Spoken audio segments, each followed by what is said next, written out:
Hello all of you, good morning. आज हम आपको इंटरनल रेजिस्टेंस के बारे में हम आपको पढ़ाने जा रहे हैं। क्या है question? Explain internal impedance of a source with suitable example. हमें क्वेश्चन दिया गया है, explain internal impedance of source with a suitable example. अब क्या है? All electrical sources have some internal impedance. जितने भी इलेक्ट्रिकल सोर्स है जो हमने अभी इसके पहले पढ़ चुके हैं, सभी सोर्स को। कौन कौन सा सोर्स पढ़े हमने? सबसे पहले पढ़ा हमने सेल के बाद में हमने पढ़ा बैटरी के बाद में हमने वहाँ पे पढ़ा रेक्टिफायर के साथ में हमने पढ़ा डीसी जनरेटर। उसके बाद में हमने एसी सप्लाई में पढ़ा अल्टरनेटर, ऑसिलेटर, सिग्नल जनरेटर और फंक्शन जनरेटर। ये सभी हमारा सोर्स है। तो क्या दिया गया है? All electrical source have some internal impedance. जितने भी इलेक्ट्रिकल सोर्सेस है सबका इंटरनल इम्पीडेंस रहता है। अब इस चीज़ को हम थोड़ा सा समझने के लिए आपको एक एग्जांपल बताते हैं। आप खुद को ही देखो। कहा जाता है ना, कभी कभी बोलते हैं कि अपनी अंतर आत्मा की सुनो। अब ये अंतर आत्मा क्या है? अंतर बोले तो इंटरनल, और आत्मा का सुनो यानी उसी को कहते हैं हम एक प्रकार का इम्पीडेंस। यानी अगर हम हमेशा सत्य बोलते होंगे तो हमारा इंटरनल इम्पीडेंस बहुत ही लो रहता है, यानी ज़्यादा हमें कुछ झूठ बोलने की ज़रूरत नहीं पड़ती है। और अगर आपने हमेशा झूठ बोला होगा तो उसको छुपाने के लिए और भी एक झूठ के लिए 10 झूठ बोलना पड़ता है। तो इंटरनल रेजिस्टेंस अगर ज़्यादा रहेगा तो वोल्टेज ज़्यादा ड्रॉप करेगा, और अगर इंटरनल रेजिस्टेंस कम रहेगा तो वोल्टेज कम ड्रॉप करेगा। इसलिए कहा जाता है कि हमेशा सत्य बोलना चाहिए। अगर आप सत्य बोलोगे तो आपकी जो अंतर आत्मा है यानी वहाँ पे भी इंटरनल रेजिस्टेंस बनता है, तो इंटरनल रेजिस्टेंस बहुत ही कम रहेगा। और अगर इंटरनल रेजिस्टेंस कम रहता है, वेरी लेस रहता है, तो उस समय कहते हैं हम कि वो जो पावर सप्लाई है, वो जो सोर्स है वो बहुत अच्छा रहता है। उसी तरह से समाज में भी और अपने दोस्तों में भी, सभी स्टूडेंट में भी, टीचरों के सामने भी आपने अगर हमेशा सत्य बोला तो आपका इज्जत बढ़ जाता है, क्योंकि आपका इंटरनल रेजिस्टेंस बहुत ही वेरी लो रहता है। तो एक एग्जाम्पल हमने बताया, उसी चीज़ को यहाँ पे अब हम देखते कैसा रहता है। तो all electrical sources have some internal impedance. Example केवल समझने के लिए था। In a DC source the impedance reduce to resistance. यानी अब जैसे हम क्या है, हमने इम्पीडेंस बोला तो 2 पावर सप्लाई हमने पढ़ा है। एक आपको पढ़ा है एसी पावर सप्लाई, दूसरा पढ़ा है हमने डीसी पावर सप्लाई। अब एसी पावर सप्लाई में हम क्या कहेंगे? उसको इम्पीडेंस कहेंगे, इंटरनल इम्पीडेंस। क्योंकि एसी सप्लाई, कल ही हमने बताया कि एसी सप्लाई क्या है? That is the changing current, alternating current. इसलिए वहाँ पे हमें इम्पीडेंस मैचिंग करना पड़ता है। और डीसी सप्लाई में उसी इम्पीडेंस को हम कहेंगे resistance.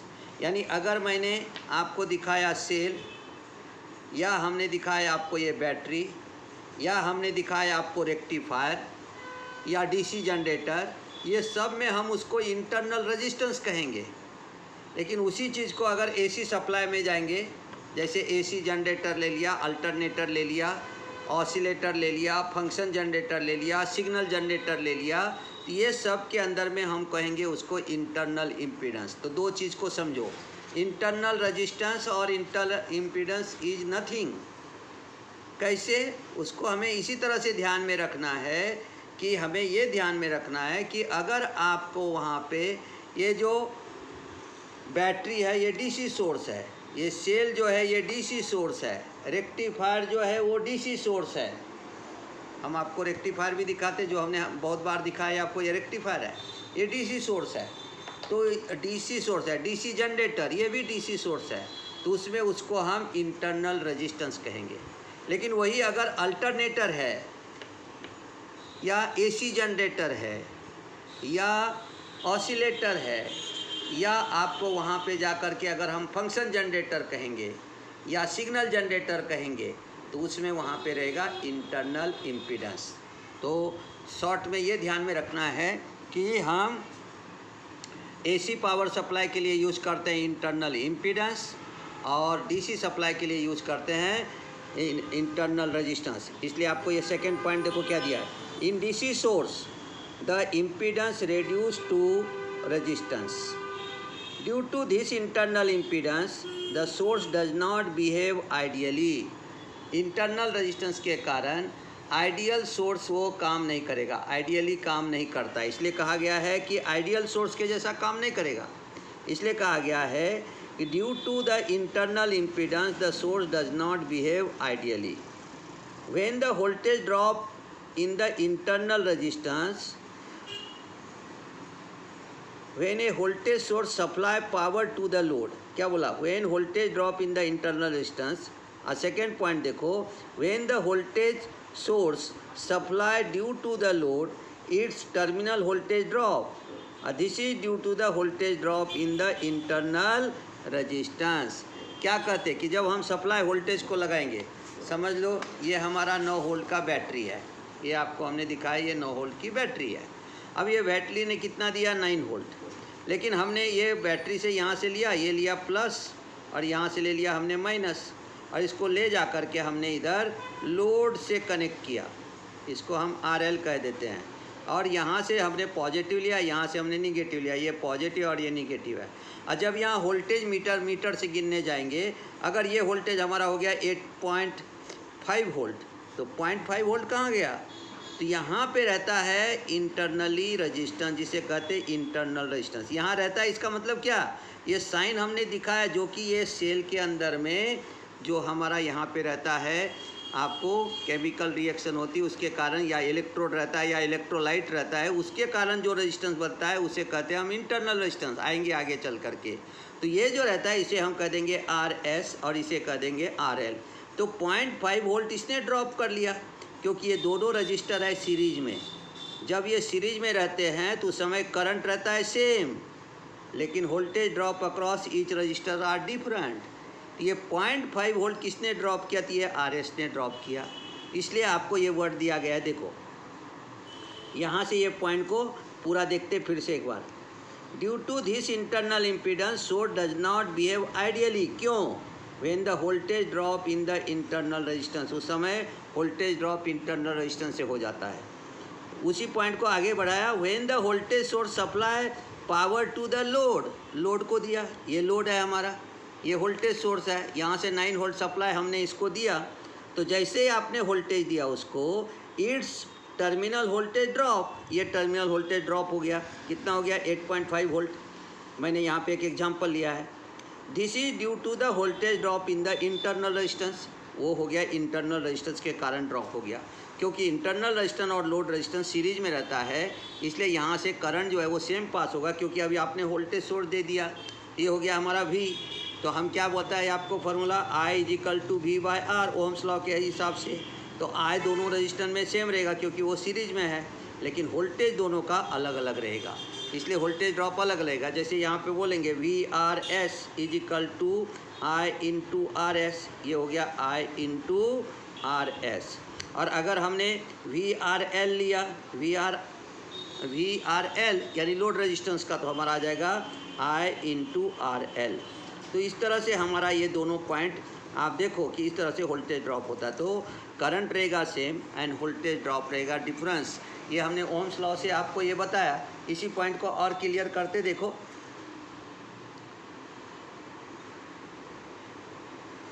This due to the voltage drop in internal resistance, this voltage drop decreases if internal resistance of the source is less, यानी स्मॉल, अगर उसका वैल्यू बहुत ही लेस कर दिया, वेरी वेरी लेस। जैसे हमने आपको अभी पहले पढ़ाते समय में एक एग्जांपल दिया था कि अगर आप हमेशा सत्य बोलते हो, कोई भी गलत बात नहीं करते हो, तो आप किसी से नहीं डरोगे, इसका मतलब होगा इंटरनल रेजिस्टेंस आपका बहुत ही कम है, छुपाने की कोई बात ही नहीं है। लेकिन अगर वही आप बार बार झूठ बोलते होंगे तो आपका इंटरनल रेजिस्टेंस बढ़ जाएगा, तो ज़्यादा झूठ बोलोगे, यानी ज़्यादा वोल्टेज ड्रॉप करोगे, ज़्यादा छुपाने का कोशिश करोगे। तो अच्छा सोर्स वो रहता है कि जिसके अंदर में इंटरनल रेजिस्टेंस बहुत ही कम रहता है। देखो क्या दिया, if internal resistance of the source is less, यानी स्मॉल, कब this voltage drop decreases if the internal resistance of source is less यानी वेरी स्मॉल। ये जो 0.5 वोल्ट हमने बताया ड्रॉप किया, ये 0.5 वोल्ट को हम 0.05 भी कर सकते हैं अगर हम उस तरह से सोर्स बनाएंगे तो। चलो आगे। द इंटरनल रेजिस्टेंस और इम्पीडेंस ऑफ एसी सोर्स, देखो यहाँ दिया है इंटरनल रेजिस्टेंस डीसी के लिए हुआ और impedance of the AC source, AC source में इम्पीडेंस कहेंगे, डीसी में रेजिस्टेंस कहेंगे। May be due to following reason, किसके कारण इंटरनल रेजिस्टेंस तैयार होता सोर्स में, एक एक पॉइंट को समझो।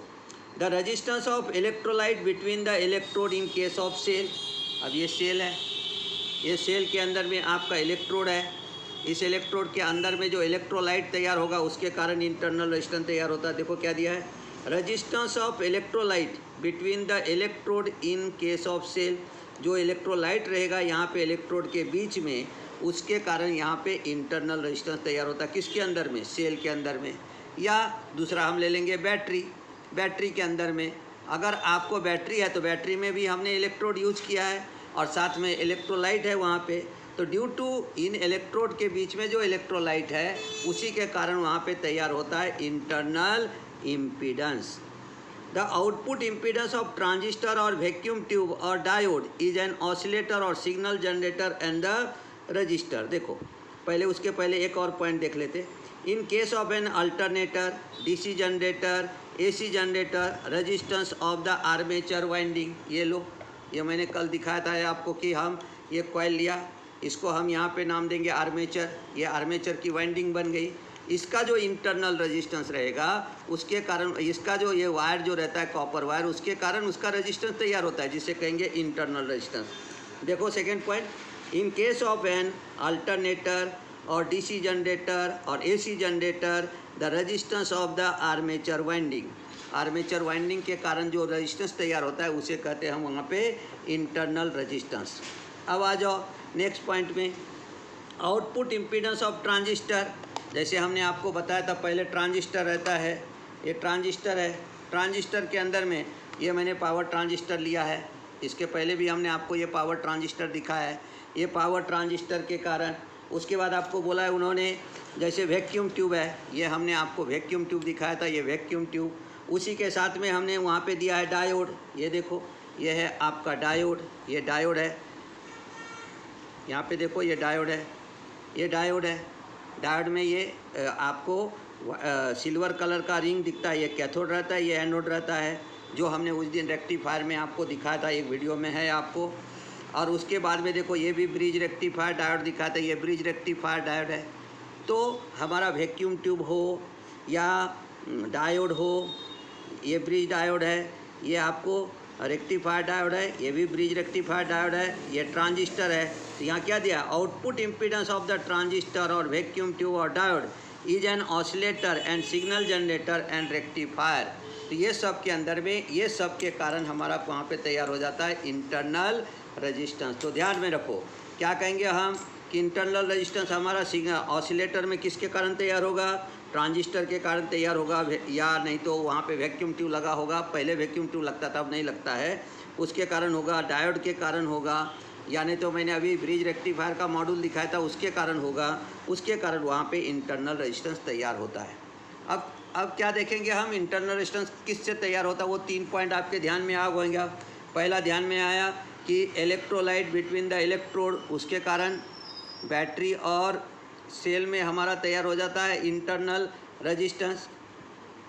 एसी सप्लाई में अल्टरनेटर है, डीसी जनरेटर है, एसी जनरेटर, उसके अंदर में आर्मेचर वाइंडिंग के कारण हो जाता है, मैंने आपको दिखाया अभी आर्मेचर वाइंडिंग।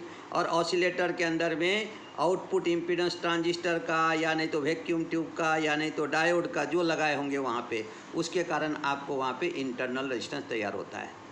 अब हमने एक फिगर दिखाया आपको, figure shows the symbolic representation of DC power supply with load. जैसे हमने एक सेल का आपको दिखाया था, ये सेल है, इस सेल का वोल्टेज कितना है 1.5 वोल्ट, ऊपर पॉजिटिव है नीचे निगेटिव है। तो अब क्या किया हमने, यहाँ पे पॉजिटिव और निगेटिव है, इसको बोल दिया वीएस। वीएस का मतलब हो गया यहाँ पे सप्लाई वोल्टेज, इसे कह देंगे सप्लाई वोल्टेज। अब हमने यहाँ पे आरएस लगाया, वो आरएस समझ लो 0.2 ओहम का है, और यहाँ पे आरएल लगा दिया जो 0.8 ओहम का है, ये 0.2 है, ये 0.8 है। और यहाँ से ये हमने सर्किट को कंप्लीट किया। सर्किट कैसे कंप्लीट हुआ, ये जो RS है इंटरनल रेजिस्टेंस वो हमने लगाया नहीं है। ये जो सेल है उसके अंदर में जो इलेक्ट्रोड है उसके बीच में जो इलेक्ट्रोलाइट है वो इलेक्ट्रोलाइट ने यहाँ पे इंटरनल रेजिस्टेंस बनाया, केवल हमने यहाँ पे प्रेजेंटेशन उसका दिखाया। वो किसके अंदर में है?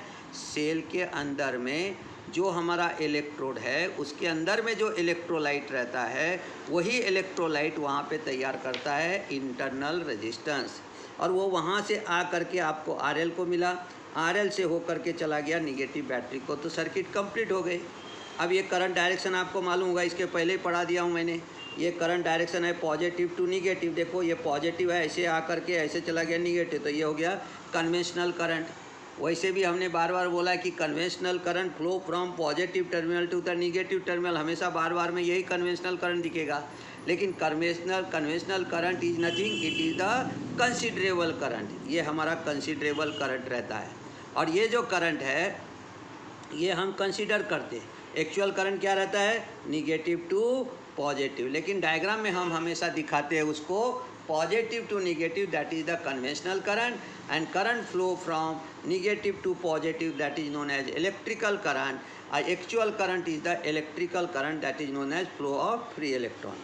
अब ये RL का वैल्यू हो गया, तो RL फॉर क्या हो गया? Load resistance. इसको RL को ऐसे लिख सकते हैं हम RL, ये सफिक्स में L लगा दो आप, तो ये हो गया RL का मतलब हो गया लोड रेजिस्टेंस। तो इस तरह से हमने यहाँ पे बनाया एक बैटरी का इंटरनल रेजिस्टेंस। अब इसको कैसे कैलकुलेट करेंगे देखते हैं उसको। अब यहाँ पे कैसे कैसे पता चलेगा वो ध्यान में दो अभी। अब क्या किया हमने, यहाँ पे कैलकुलेट करना है मुझको, तो हमने दिया यहाँ पे calculate voltage drop due to internal resistance of the source. ये अभी हमने आपको सोर्स दिखाया है, तो पहले टोटल रेजिस्टेंस निकाल लेंगे जिसे कहेंगे RT। तो क्या लेंगे? Internal resistance plus load resistance. अभी इंटरनल रेजिस्टेंस मेरे पास 0.2 ओम है और लोड रेजिस्टेंस है 0.8, तो हमारे पास ये कितना आ गया रे? ये टोटल रेजिस्टेंस हो गया 1 ओम, क्योंकि दोनों ओम में है, 0.2 ओम है और ये 0.8 ओम है, तो मेरे पास हो गया 1 ओम। तो हमको निकालना है the current to the circuit I is equal to हो गया VS upon RS plus RL। यानी अगर आपको वहाँ पे समझने में तकलीफ होगा तो मैं डायरेक्ट लिख के दिखाता हूँ। यहाँ पे लिखूँगा VS, that is the supply voltage, और दोनों रजिस्टर सीरीज में है इसलिए लिख लिया हमने RS प्लस RL। अब RS प्लस RL लिख लिया तो हमारे पास कितना है? 1.5 वोल्ट है बैटरी का, बैटरी बोल रहा हूँ, एक सिंगल सेल लगाया हमने 1.5 वोल्ट का, रेजिस्टेंस है हमारा 1 ओम, तो करंट आ गया मेरा 1.5 एम्पियर। अब करंट मेरे को मिल गया, तो अब मुझे निकालना है voltage drop across load resistance. तो voltage drop across load resistance निकालने के लिए हम क्या करेंगे? VRL equal to I into RL निकालेंगे तो 1.5 और इंटू कर दिया 0.8, क्योंकि RL हमारा 0.8 ओम है, तो हमारा वोल्टेज ड्रॉप हो गया 1.2 volt. Voltage drop due to internal resistance ये फाइंड आउट करना है, तो हम क्या करेंगे?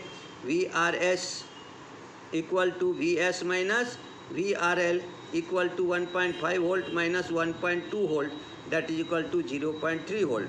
तो हमारा केवल 0.3 वोल्ट जो है वो वोल्टेज किसने ड्रॉप किया? तो इंटरनल रेजिस्टेंस ने ड्रॉप किया। तो हमने 1.5 वोल्ट दिया, 0.3 वोल्ट जो है वो इंटरनल रेजिस्टेंस ने ड्रॉप किया और लोड को मिला 1.2 वोल्ट। वेरिफिकेशन भी कर सकते, VS is equal to VRS plus VRL। VRS है आपका 0.3 वोल्ट और ये हो गया हमारा यहाँ पे VRL 1 वोल्ट, और दोनों को प्लस कर देंगे तो हमारे पास आ गया 1.5 वोल्ट।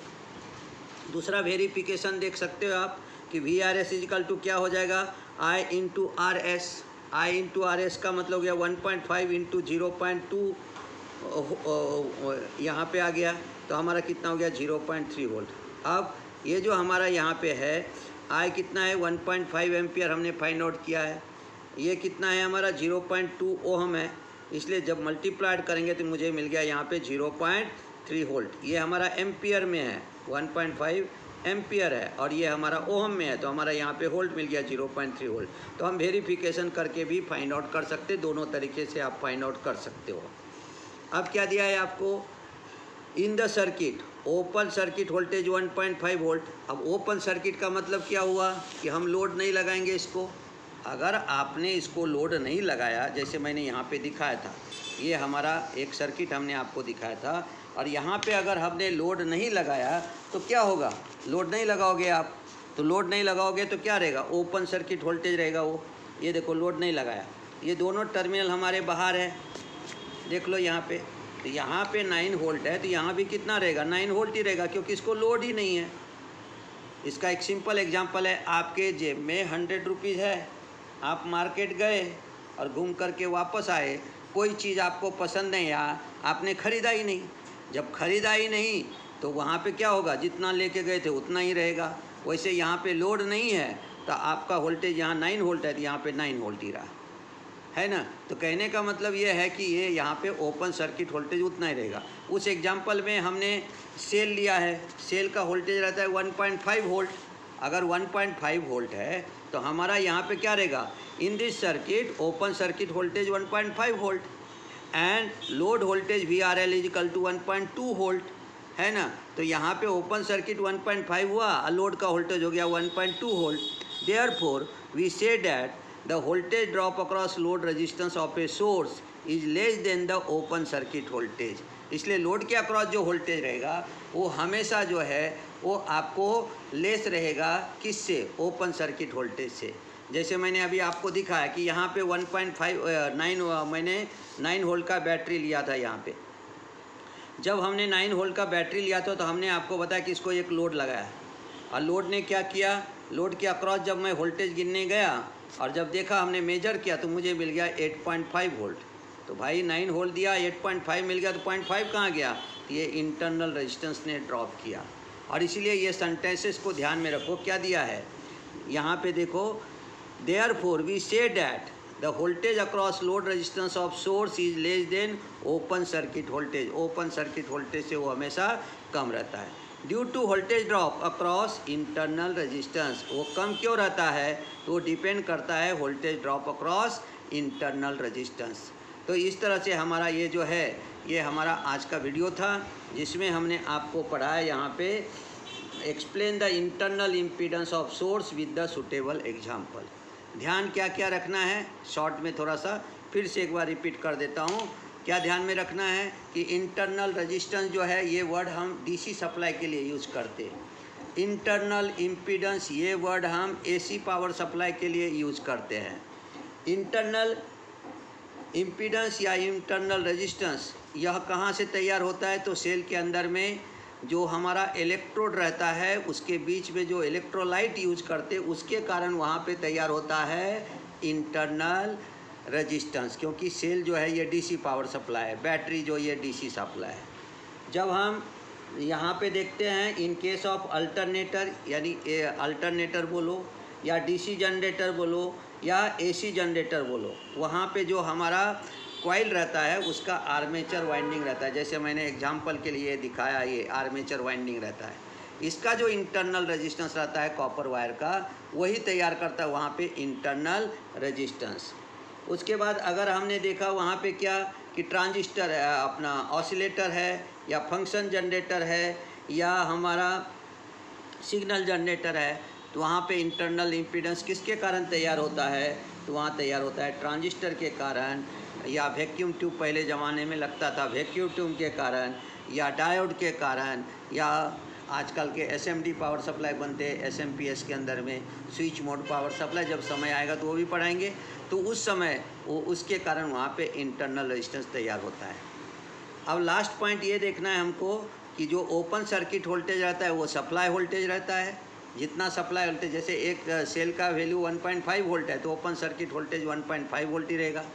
एक बैटरी का अगर 9 वोल्ट है तो ओपन सर्किट वोल्टेज 9 वोल्ट ही रहेगा।